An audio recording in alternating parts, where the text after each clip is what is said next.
को उनका देश देना चाहिए था, उनका हक और अधिकार और उनकी जमीन ट्राइबलों की टेरिटरी जो है अलग से देनी चाहिए था, लेकिन बहुत धोखा हुआ। मैं नाम नहीं लेना चाहूंगा।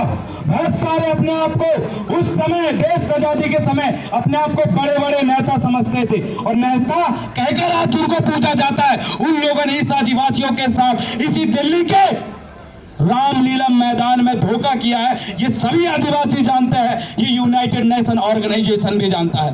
ये वो आदिवासी है जो भारत का संविधान छोड़िए, यूनाइटेड नेशन ऑर्गेनाइजेशन संयुक्त राष्ट्र संघ, जिसे 46 से ज्यादा आर्टिकल, 40 से ज्यादा उनके संरक्षण, संवर्धन और देश में कैसे शासन सत्ता चलाए, इस उद्देश्य से आदिवासियों को ये तमाम अधिकार देता है। लेकिन बहुत दुख की बात है, चाहे जनगणना की आप बात करो, चाहे आप बात करो वर्ल्ड इंडिजिनस डे की, आदिवासी दिवस 9 अगस्त की, हमसे भारत सरकार ने छुपाया। इस देश के चीफ जस्टिस ने यह छिपाया कि इस देश में आदिवासी रहता है और उन आदिवासियों को कभी ये नहीं बताया कि सुनो आदिवासियों, कि पूरे विश्व में वर्ल्ड इंडिजिनस डे, विश्व मूल निवासी दिवस, विश्व देशज दिवस, विश्व आदिवासी दिवस मनाया जाता है। ये छुपाने का काम उन्होंने किया। लेकिन गर्व है, हमारे बीच का आदिवासी जब बाहर गया तो उसने बताया कि आज दिन है अपने हक अधिकार के लिए लड़ने के लिए, आज दिन है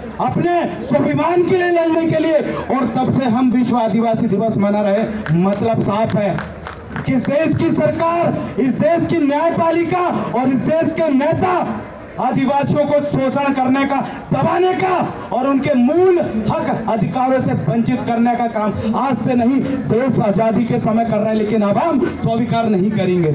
हमने बता दिया है कि आज सैकड़ों की संख्या में हम पूरे देश के प्रतिनिधित्व करने वाले आदिवासी यहाँ आए हैं। वो दिन दूर नहीं कि ये दिल्ली की सड़कों को, छत्तीसगढ़ के नक्सलाइट क्षेत्र हो, चाहे जबलपुर का उधर का क्षेत्र हो, पूरे देश के आदिवासी जो तीर धनुष उठा के लड़ रहा है, जो अपने पारंपरिक हथियार उठा के लड़ रहा है, वो पूरा का पूरा इस जंतर मंतर दिल्ली को बंद करके अपने हक अधिकार के लड़ने भी जानता है। और ये चीज मैं आपको बताना चाहता हूं कि ट्राइबल कॉलम के माध्यम से हम अपने अपने स्तर